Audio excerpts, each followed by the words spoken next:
হঠাৎই এইরকম যদি আপনার বাড়িতে বিদ্যুৎ কাউকে ধরে যায় তখন আসলে আপনার করণীয় কি? ধরতে চাই কি হয় দেখুন, এই যে এইরকম যদি কারণে খুবই সমস্যা, তারপরে এইভাবে নিয়ে আসবে। এইভাবে হঠাৎই যখন এই রকম বাড়িতে বিদ্যুৎ একেবারে হাত দিয়ে ধরার কারণে যখন এই রকম আটকে যায় তখন আসলে আপনার করণীয় কি? তখন আপনারা বাড়ির মধ্যে ছুটাছুটি করে এই ভুল কাজগুলো করে ফেলেন, একেবারে এইরকম করে ধরতে যান। এই ধরার পরে ঠিক কিন্তু আপনিও একেবারে এখানে আটকে যান। বাড়ির যেগুলো মানুষ থাকে, পরিবেশ তখন একটা বিশৃঙ্খলা থাকে।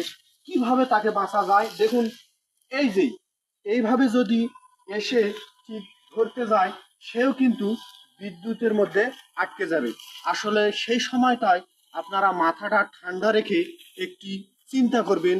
অনেকে চিন্তা করে কি, যদি এই রকম হাতের কাছে লাঠি পায় তখন লাঠি দিয়ে কিন্তু এইরকম করে কূপ দেওয়ার একটা কিন্তু আমরা প্রচলিত দেখি।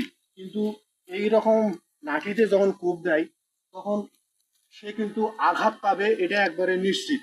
তখন একেবারে আপনারা কি করবেন, যে কি করলে ভালো হয়, এই একটা দ্বিধাদ্বন্দ্বের মধ্যে পড়ে যায়। তখন আমি বলবো, আপনার শরীরের মধ্যে যে কাপড়টা আছে সেই কাপড় দিয়ে কিন্তু এই জীবনগুলো আপনারা বাঁচাতে পারেন। কিভাবে দেখে দেই, এই যে আমার শরীরের মধ্যে এরকম একটি কাপড় আছে, ঠিক এই কাপড়টা দিয়েই আমি দেখাচ্ছি কিভাবে তাদেরকে বাঁচানো সম্ভব।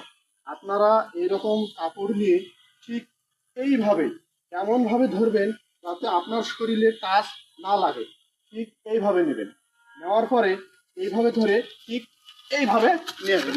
দেখুন, এইভাবে নিয়ে আসার পরে সে কিন্তু কিছুটা অসুস্থ থাকবে। হয়তো সে প্রাথমিক চিকিৎসা নিলে তাকে সম্পূর্ণরূপে সুস্থ করা সম্ভব।